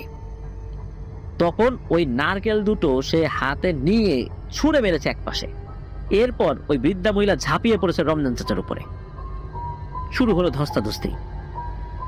আর ওই বৃদ্ধা মহিলা রমজান চাচাকে টেনে হিচড়ে পাশের খালের দিকে নিয়ে যাচ্ছে। তো রমজান চাচা বুঝতে পারছেন না যে আরে কি ব্যাপার, এ না চাইলো নারকেল, আমি নারকেল এনে দিলাম, এই মহিলা আমার উপর চড়া হইলো কেন, আর এসব আমি পারছি না কেন। এরপর উনি বুঝে ফেললেন যে উনি একটা ভয়ানক পেতনির খপ্পরে পড়েছেন। আল্লাহর অশেষ রহমতে ওই সময় আবার ওই যে বললাম না শুরুর দিকে ঘটনার, যে লোকজন হাটে যেত ভোরবেলা, ওই সময় আবার লোকজন ওদিক দিয়ে যাচ্ছিল। আর তখন আবার ফজর আজানের সময় হয়ে গিয়েছিল, একজন মুয়াজ্জিন ওদিক দিয়ে আবার যাচ্ছিল, আবার লোকজনও যাচ্ছিল।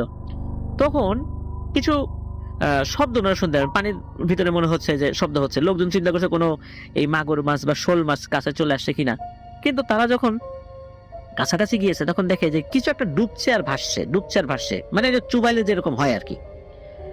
তো কয়েকজন লোক ওখানে যায়, যাওয়ার পরে দেখা যাচ্ছে যে এটা মানুষ, তার পাশে ভাসমান 2টা নারকেলও রয়েছে। মানে রমজান চাচা কাদায় ডুবে এমন অবস্থা, ওই সময় রমজান চাচাকে চেনা যায় নাই। দ্রুত লোকজন তাকে তোলার পরে বলে যে এই মিয়া তোমার বাড়ি কোথায়, বলে আমার নাম তো রমজান, আমার বাড়ি ওইখানে। তখন তারা চিনতে পারে। তখন ওই অবস্থাতেই মসজিদের ইমাম সাহেবকে খবর দেওয়া হয়। তখন উনি দ্রুত ওখানে চলে আসেন। চলে আসার পর উনি সব কথা শোনেন রমজান চাচার মুখে।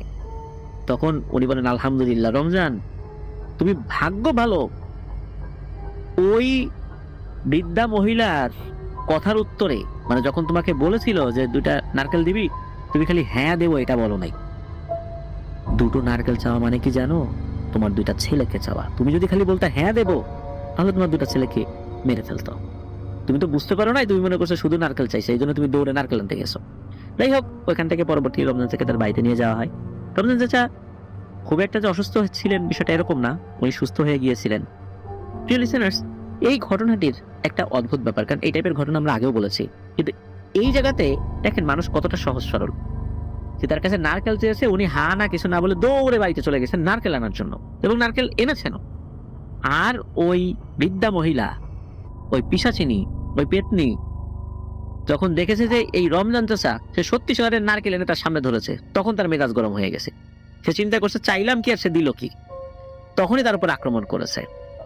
যাই হোক, এখানে আসলে আল্লাহই রহম করেছেন, কারণ রমজান চাচা যদি খালি হা উত্তর দিতেন, তারপরে উনি আসল নারকেল আনতেন বা যাই করতেন, তাতে আসলে লাভ হতো না।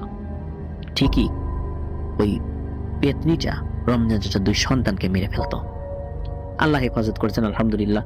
আসলে আল্লাহ যদি হেফাজত না করেন, কারো ক্ষমতা নাই, যত বুদ্ধি থাকুক না কেন, কোনোভাবে কেউ বাঁচতে পারবে না। এই জন্য সর্বাবস্থায় আমরা মহান সৃষ্টিকর্তার উপর আস্থা এবং বিশ্বাস রাখবো। আমাদের এটাই বিশ্বাস থাকবে যে আমাদের নিজেদের কিছু ক্ষমতা নাই, নিজেরা আমরা কিছুই করতে পারি না যদি আল্লাহ আমাদের রহম না করেন। কারণ আমাদের সকল ক্ষমতা ব্যর্থ হয়ে যাবে যদি আল্লাহ আমাদেরকে ব্যর্থ করতে চান। আমরা যতই সফল হওয়ার চেষ্টা করি, লাভ হবে না। প্রিয় লিসেনার্স, চলুন আমরা চলে যাব আমাদের এবারের এপিসোডের পরবর্তী আরো একটি নতুন ঘটনায়।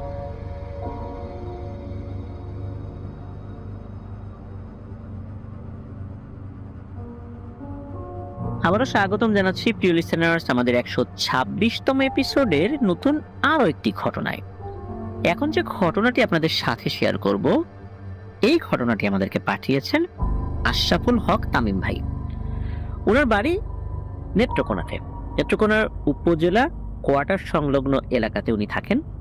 তো এই ঘটনাটি আসলে ওনার পাঠানো নতুন ঘটনা না, এর আগে উনি কুর শিরোনামে আরো একটি ঘটনা পাঠিয়েছিলেন, যেটা আমরা প্রচার করেছি। তো এই ঘটনাটি কিন্তু একদম রিসেন্ট ঘটনা, 2024 সালের জুন মাসের 20 তারিখে ঘটনাটি ঘটেছিল। আর যেখানে ঘটনাটি ঘটে সেটা হচ্ছে ময়মনসিংহ শহরের রাজবাড়ী এলাকায়। তো রাজবাড়ী এলাকার ঠিক এক্সাক্ট লোকেশনটা বলেছেন, সঙ্গত কারণে সেইটা বলছি না।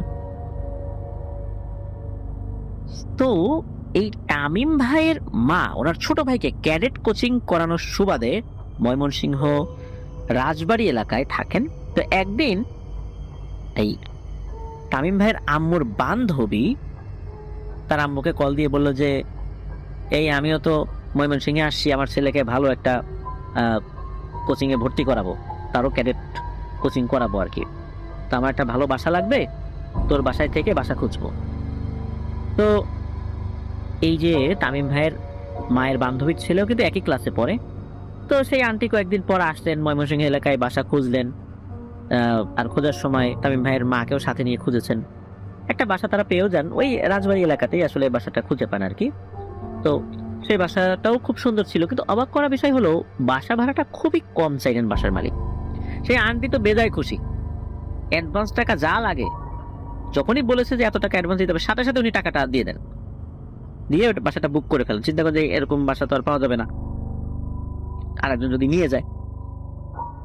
এর ঠিক পর দিনই মালামাল আসবাবপত্র নিয়ে ওই বাসাতে ওনারা উঠে যান।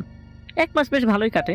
এর মধ্যে আসলে টুকটাক কোনো ঘটনা আসলে এভাবে ঘটেছে কিনা বা ঘটলেও সেটা আসলে ওইভাবে ওনারা আমলে নেন নাই। যেমন কিছু কিছু কথা বলা যায় যে পানির ট্যাপ দিয়ে পানি পড়তো রাতের বেলা, অফ করে রাখার পরও দেখা যেত যে পানির ট্যাপ দিয়ে পানি পড়ছে। আবার এক জিনিস এক জায়গায় রেখেছে, পরে দেখা যাচ্ছে ওই জিনিসটা ওখানে নাই, অন্য জায়গায় আছে। তো এটা মনের ভুল, এটা চিন্তা করেই এটা বিষয়টা নর্মাল ভাবে নিয়েছেন আর কি।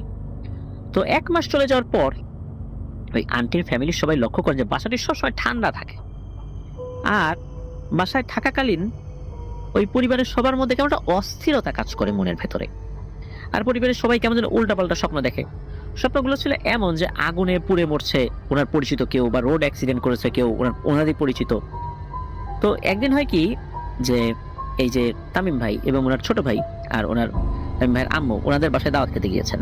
তো ওনারাও কিন্তু এই একই জিনিসটা খেয়াল করেছেন যে কেমন যেন অদ্ভুত পরিবেশ, ঢোকার সাথে কিভাবে কেমন একটা অস্থিরতা লাগে, বাসাটা ঠান্ডা ঠান্ডা লাগে, মানে কেমন যেন ওনার দাদা আসলে অন্যরকম একটা ফিল করছিলেন হয়তো এখানে।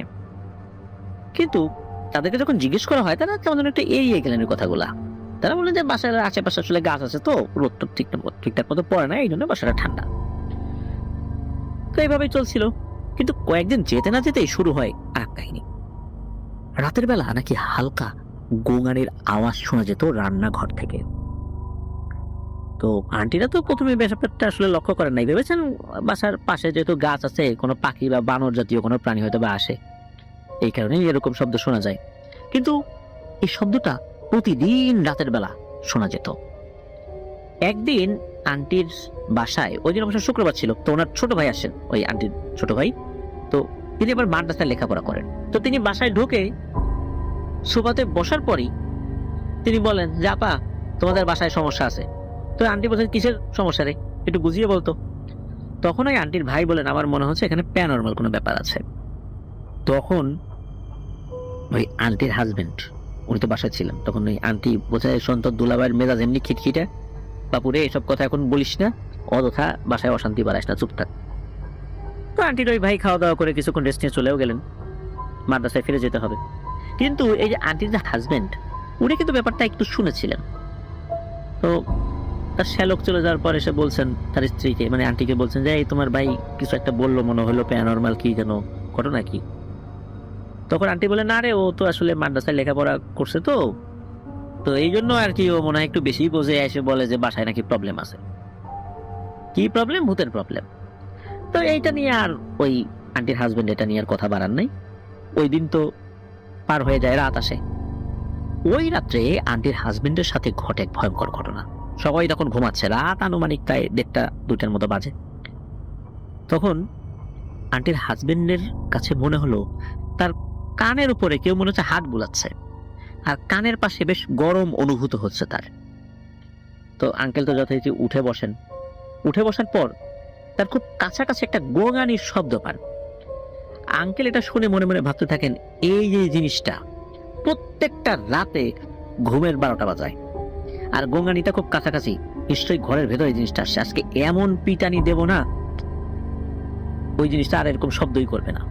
প্রতিটা রাত্রে শান্তিতে ঘুমাইতে পারি না। আর এর ভিতরে আবার তার শ্যালক বলছেন যে বাসায় ভূত আছে। তার মেজাজটা তো আরো গরম, যে দাঁড়াই ভূত নাকি আজকে দেখতেছি এইটা। তো উনি এতটাই রেগেছিলেন যে ওনাদের বিছানার পাশে তার বাচ্চার খেলার একটা ক্রিকেট ব্যাট ছিল।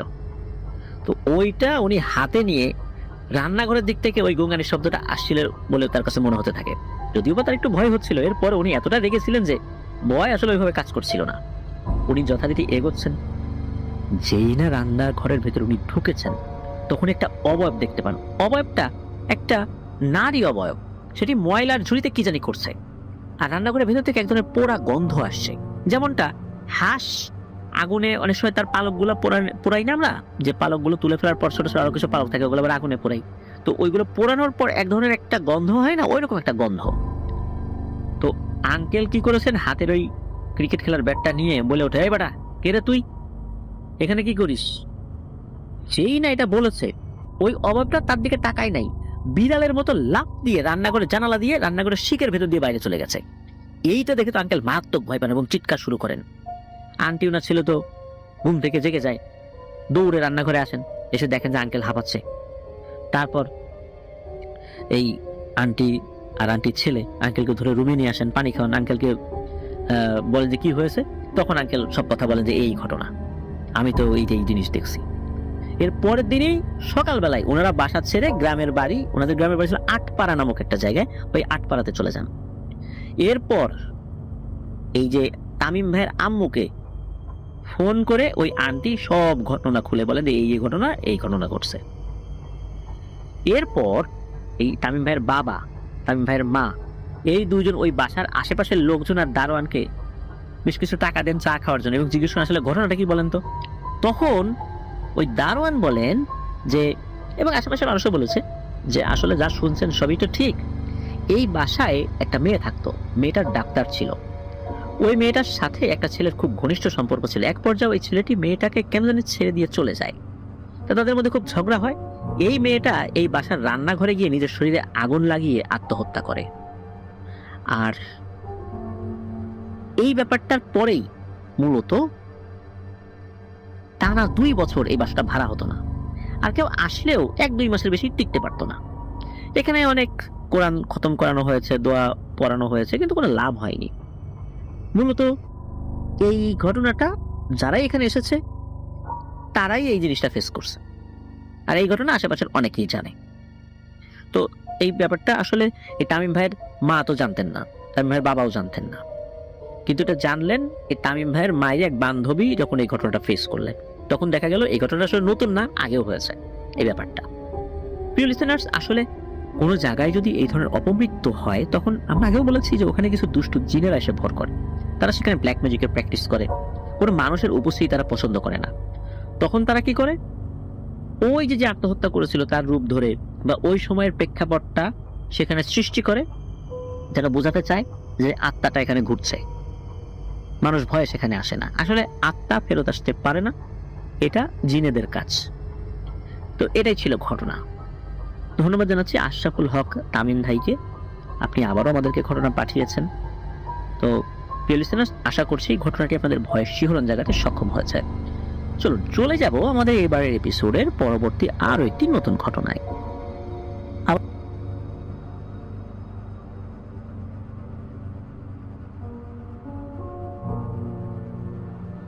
প্রিয় লিসেনার্স, দেখতে দেখতে আমাদের এবারের 126তম এপিসোডের ষষ্ঠ এবং শেষ ঘটনাতে চলে আসলাম। এবারের এপিসোডে কিন্তু একটি শূন্যতা রয়েছে। খেয়াল করেছেন, গত 5টি ঘটনায় কিন্তু আমাদের প্রবাসী রেমিটেন্স যোদ্ধা ভাইদের ঘটনা কিন্তু ছিল না, কিন্তু এই ষষ্ঠ ঘটনাটি আমাদের রেমিটেন্স যোদ্ধা ভাইদের কাছ থেকে পেয়েছি। সাধারণত আমাদের এই যে বৃহস্পতিবার যে এপিসোডটা করি, যেখানে 6টি ঘটনা থাকে, অধিকাংশ এপিসোডেই আপনারা খেয়াল করবেন আমাদের একজন প্রবাসী রেমিটেন্স যোদ্ধা ভাইয়ের ঘটনা আমরা রাখার চেষ্টা করি। সব সময় যে থাকে বিষয়টা এরকম না, তবে সিংহভাগ সময়ই আপনারা এটা লক্ষ্য করবেন যে আমরা সেটা রাখার চেষ্টা করি। আমরা সব সময় আমাদের সেই প্রবাসী রেমিটেন্স যোদ্ধা ভাইদেরকে সম্মান করতে চাই, যাদের কষ্টার্জিত রেমিটেন্সে বাংলাদেশের অর্থনীতির চাকা রয়েছে সচল। আমরা গত শনিবার একটি ইমার্জেন্সি এপিসোড করেছিলাম, যেই এপিসোডের ঘটনাটি আমাদেরকে পাঠিয়েছিলেন ইরান প্রবাসী, বর্তমানে উনি ইটালিতে রয়েছেন, যদিও বা সম্প্রতি সেখানে গিয়েছেন, মাহিন ভাই। তো উনি ওনার একটা অভিজ্ঞতার কথা বলেছিলেন, ভয়ঙ্কর এক অভিজ্ঞতা। সংযুক্ত আরব আমিরাত থেকে অধিকাংশ মানুষ যারা ইটালিতে যাওয়ার চেষ্টা করেন, ভয়ঙ্কর এক যাত্রা, অনেকেই শেষ পর্যন্ত পৌঁছাতে পারেন না, মৃত্যুবরণ করেন। প্রিয় লিসেনার্স, এই ঘটনাটি কিন্তু যিনি পাঠিয়েছেন তার ঘটনা আগেও আমরা প্রচার করেছি। তার নাম মামুনুর রশিদ। উনি বর্তমানে সংযুক্ত আরব আমিরাতের রাস আল খাইমা শহরে রয়েছেন। তো যেহেতু সংযুক্ত আরব আমিরাতের বর্তমানে উনি রয়েছেন, এই কারণেই মূলত প্রসঙ্গটা আবারও টেনে আনলাম। তবে ঘটনা কিন্তু সংযুক্ত আরব আমিরাতের না, ঘটনাটি বাংলাদেশের। আর এই ঘটনাটি যিনি পাঠিয়েছেন তিনিও মামুনুর রশিদ ভাইয়ের সাথেই রাস আল খাইমাতে রয়েছেন। মামুনুর রশিদ ভাই মূলত উনি একজন টেইলর, আর যার কাছ থেকে ঘটনা উনি পেয়েছেন তার নাম নূর হোসেন, উনি একজন টেইলর। আর নূর হোসেন ভাইয়ের বাড়ি হচ্ছে নোয়াখালী জেলার মাইজদির রাজগঞ্জ ইউনিয়নের রাজগঞ্জ বাজারের পাশে। আর মামুনুর রশিদ ভাইয়ের বাড়ি বা দেশের বাড়ি যদিও বা নোয়াখালীতে, তবে ওনার জন্ম নরসিংদীর ঘোড়াশালে। ওনার বাবা বাংলাদেশ জুট মিলসে চাকরি করেন, তো ওনার বর্তমান বাড়ি অবশ্য সেখানেই, তবে ওনাদের একদম দাদা বাড়ি বা একদম পৈতৃক নিবাস যেটা, সেটা নোয়াখালীতে। তো ঘটনা সেই রাজগঞ্জ বাজারের পাশে যেই একটা বেশ একটা এলাকা আছে, সেই এলাকাতেই মূলত নূর হোসেন ভাইয়ের বাড়ি। আর নূর হোসেন ভাইয়ের বাড়ির খুব কাছেই ঘটনাটি ঘটেছিল। তো ঘটনাটি খুবই মর্মান্তিক। ঘটনা ঘটে একটা পরিবারের সাথে। তো ওই রাজগঞ্জ বাজারের পাশে একটা জায়গায় একজন লোক, উনি কি করেছেন, উনি একটা গর্ত খুঁড়েছেন। মূলত গর্তটা 2% জায়গা নিয়ে গর্ত খুঁড়েছেন। কারণ হচ্ছে ওনার যে বাড়িটা ছিল সেই বাড়িটা একটু নিচু ছিল, বর্ষাকালে পানি উঠলে উঠোনে পানি চলে আসতো। তো উনি চিন্তা করেছেন ঘরগুলো উনি ভেঙে আবার ওই গর্ত করে সেই গর্তের মাটি দিয়ে ভিটাটা উঁচু করে ওখানে আবার ঘর তৈরি করবেন। তো ওই চিন্তা থেকেই মূলত উনি 2% জায়গার উপরে একটা খাদের মতো কাটেন এবং ওইটা কাটার পর ওই মাটি দিয়ে উনি ওনার বাড়িটা উঁচা করেছিলেন। তো বেশ স্বাভাবিকভাবেই সবকিছু করেছেন, কোনো সমস্যা নাই। এমনিতে ওই গর্তে খুব একটা পানি থাকতো না, আর গর্তটা ওরকম গভীরও ছিল না। আর 2% জায়গার উপর একটা পুকুর তো আসলে ওইভাবে হয় না, একটা গর্তই বলা চলে। তবে বর্ষাকালে সেখানে বেশ পানি আসতো, আর পানিটাও বেশ স্বচ্ছ থাকতো। বর্ষাকালে ওখানে খুব ভালোভাবেই গোসল করা যেত বা অন্যান্য কাজ করা যেত। তো যেহেতু বর্ষাকালে ওইটা ব্যবহার উপযোগী হয়ে যেত, এই কারণে ওই বাড়ির যিনি মালিক উনি কি করেছিলেন, ওখানে একটা ঘাট তৈরি করেছেন বা ঘাটলা তৈরি করেছিলেন, আমরা আঞ্চলিকভাবে ঘাটলা বলি আর কি। তো ওইখানে গাছের গুড়ি টুড়ি ফেলে একটা ঘাটলা তৈরি করেছেন। তো ওই বাড়িরই একটা ছোট্ট বাচ্চা ছেলে, তার নাম হচ্ছে জিহাদ। এই জিহাদ হচ্ছে ওই বাড়ির আসলে নাতি, মানে ছেলের ছেলে। তো নানা মূলত এই ঘাটলাটা তৈরি করেছিলেন। তো এখন হয় কি যে সবসময় তো বাড়ির সদস্যরা ওই ঘাটলার কাছে যায়, ওই বাচ্চা ছেলে জিহাদ সেও যায়। ওর বয়স বেশি না, অল্প বয়স, 2-3 বছর বয়স এরকম আর কি। ও কি করে, বিভিন্ন জিনিস দেখা যাচ্ছে একটা বাটিতে কোনো মুড়ি নিয়েছে, মুড়ি খেতে খেতে ঘাটলার ওখানে গিয়ে বসে। আবার দেখা যাচ্ছে ওই ঘাটের বা ঘাটলার ওখানে নেমে একটা বাটি নিয়ে পানি দেখা যাচ্ছে পানির মধ্যে নিচ্ছে, আবার ওই বাটিতে পানি উঠিয়ে আবার সেই পানি আবার ওই পানির মধ্যে ছুড়ে দিচ্ছে। এরকম খেলাধুলা করে। আর বাচ্চারা সাধারণত পানির কাছে গেলে তো গার্ডিয়ানরা উদ্বিগ্ন হবেই। আর ওই বাচ্চাও তো সাঁতার জানতো না, মানে জিহাদ সাঁতার জানতো না। তো মাঝে মাঝে ওইখান থেকে ওকে উঠিয়ে নিয়ে আবার বাড়িতে নিয়ে যেত। আর ওনাদের বাড়ির পাশেই একটা তাল গাছ ছিল। অনেকেই বলতো যে ওই তাল গাছে কিছু একটা আছে। তবে দীর্ঘদিন ধরে ওইখানে বসবাস করছিলেন ওই পরিবারটা, কিন্তু ওই পরিবারে কোনো ধরনের কোনো উপস্থিতি ওই তাল গাছের অশরীরীটা জানান দেন নাই। যার ফলশ্রুতিতে ওই পরিবারের লোকদের ধারণাই ছিল না এই তাল গাছে কোনো কিছু থাকতে পারে বা আছে, এরকম কোনো কিছুই তাদের আসলে মনে হয় নাই। কোনো আচরণ বা রাতের বেলা কতবার সেখান দিয়ে আসা যাওয়া করেছে কখনো মনে হয়নি। এই কারণে ওই বাড়ির সদস্যরা ধরে নিয়েছিল যে হয়তো আগে কখনো ছিল, এখন নাই। সুতরাং এই বিষয় নিয়ে ভাবনা চিন্তা করার সময় তাদের ছিল না। একবার কি হয়, হঠাৎ করে জিহাদকে পাওয়া যাচ্ছে না। মোটামুটি 20-25 মিনিট হলো জিহাদকে পাওয়া যাচ্ছে না। তখন কিন্তু বর্ষাকাল, আর ঘটনাটা খুব বেশি দিন আগের না, বছরখানেক আগের ঘটনা। তো জিহাদকে পাওয়া যাচ্ছে না, সবাই তো ওই ঘাটলার দিকে গিয়েছে, গিয়ে দেখে যে না, জিহাদ নাই। আর যেহেতু মাঝে মাঝেই ওখানে যায়, গিয়ে বসে, যেহেতু নাই, বাড়ির লোকজন তো চিল্লাচিল্লি শুরু করে দিয়েছে, আশেপাশের লোকজন চলে আসছে। তো অতটুকু একটু জায়গায়, মানে এমনিতেও জায়গাটা গভীর না, তারপর মাত্র 2% বা তারও কিছুটা কম জায়গা নিয়ে ওই গর্তটা বা পুকুর, আমরা যেটাই বলি না কেন, বা খাদ, ওখানে কিন্তু ওইটুকু জায়গার মধ্যে না হলেও 70-80 জন লোক নেমেছে। প্রত্যেকটা ইঞ্চি ইঞ্চি জায়গা তারা খুঁজেছে, কিন্তু কোথাও জিহাদকে পাওয়া যায়নি। অনেকক্ষণ ধরে খোঁজাখুঁজি করার পরও যেহেতু জিহাদকে পাওয়া গেল না, তখন লোকজন বলল যে আরে ওই বাচ্চাটা তো আসলে খুব হাসি খুশি, ওকে মনে হয় কেউ কোলে করে নিয়ে বাজারে গেছে, এই রাজগঞ্জ বাজারে গেছে, দেখো একটু খোঁজ খবর নিয়ে দেখো। তো রাজগঞ্জ বাজারে গিয়ে খোঁজ খবর নেওয়া হলো না, জিহাদকে পাওয়া গেল না। কেউ জিহাদকে নিয়ে যায়নি। মাঝে মাঝে অবশ্য জিহাদকে কোলে করে কেউ নিয়ে যেত। বাচ্চাটা খুব সুন্দর ছিল, ফুটফুটে ছিল, খুব হাসি খুশি ছিল। অনেকেই কোলে করে নিয়ে বাজারে নিয়ে যেত, বাজার থেকে কিছু বিস্কুট টিস্কুট কিনে দিত, আবার নিয়ে আসতো। তো যার ফলশ্রুতিতে কিন্তু ওই ধারণাটা সৃষ্টি হয়েছিল। কিন্তু যখন দেখা গেল যে না, এটা না, তখন লোকজন আরো চিন্তিত হয়ে পড়ল, বিশেষ করে তার বাড়ির সদস্যরা। বাসায় তো কান্নাকাটি রোল পড়ে গেল যে হঠাৎ করে কি হলো, জিহাদ কোথায় গেল। এভাবে চলে গেল দীর্ঘ সময়। এদিকে বাড়ির সদস্যরা তন্ন তন্ন করে আশেপাশে খুঁজছে, কিন্তু না, জিহাদকে আর পাওয়া যাচ্ছে না। এর মধ্যে কি হলো, হঠাৎ করে একটা শব্দ হয়, অদ্ভুত ধরনের শব্দ। তখন এই জিহাদের যিনি দাদি, সে জিহাদের মাকে বলছেন, এই জিহাদের মা, এই গাতার মধ্যে, মানে গর্তটাকে ওনারা গাতা বলে আঞ্চলিক ভাষায়, এই গাতার মধ্যে একটা শব্দ হলো রে, মনে হয় কিছু একটা পড়লো, আমার মন না যেন কেমন করতেছে, চল তো যাই তাড়াতাড়ি, এটা আমাদের জিহাদ পড়লো না তো। তখন এই জিহাদের দাদি এবং মা দুজন ছুটে গিয়েছেন, গিয়ে ভয়ঙ্কর একটা দৃশ্য দেখতে পান যে জিহাদ পানির উপর ভাসছে, এবং কোনো একটা ভারী জিনিস যদি পানির উপর ফেলা হয়, ধরুন যে ফুটবল ফেলা হলো, ফুটবল ফেলানোর পর ফুটবলটা পানিতে ভাসে, কিন্তু ফুটবল ফেলার পর কিন্তু চারদিকে ঢেউ সৃষ্টি হয়, ওরকম ঢেউ সৃষ্টি হয়েছে মনে হচ্ছে, এই ঢেউটা তখনও ওখানে রয়েছে, এত দ্রুত ওনারা ছুটে গিয়েছিলেন। আর মনে হচ্ছে যে ওই জিহাদের বডিটাকে কেউ একটা ধরে রেখেছে, নাড়াচ্ছে, যার কারণে ঢেউ হচ্ছে, এরকম কিছু একটা আর কি। তো ওনারা এটা দেখার পরেই ছুটে যান ওর কাছে, পানির মধ্যে ছিল, ওটা তো খুব বেশি গভীরও ছিল না, ছোট জায়গা, দৌড়ে গিয়ে জিহাদকে উঠিয়ে নিয়ে আসেন। জিহাদ ছিল মৃত।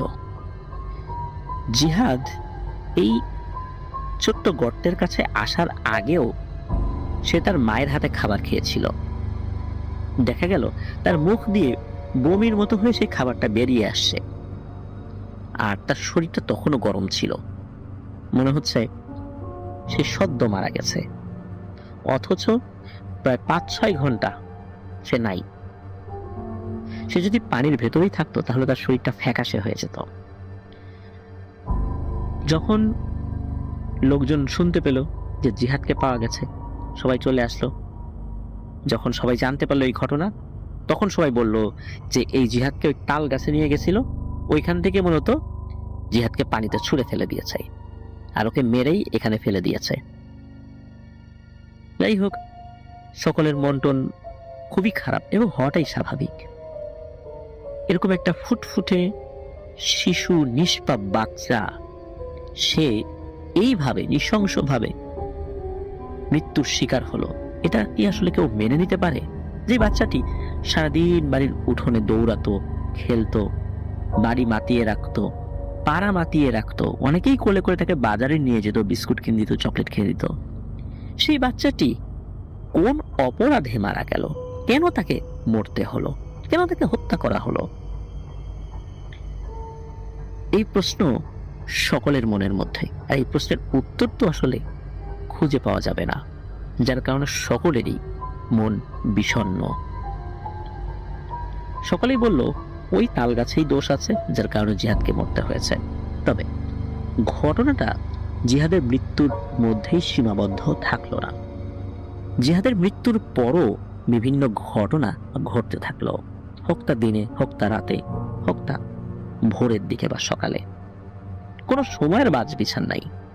সেটা হলো এই যে যেই ছোট্ট পুকুরের মতো জায়গায় বা গাতা বলা হয় ওই এলাকায়, সেই গাতার মতো জায়গায় এখানে জিহাদ মারা গেল। জিহাদের মৃত্যুর পর ওখানে দেখা যেত অনেক সময় ওই বাড়ির কোনো মহিলা সদস্য থালাবাটি ধুচ্ছে।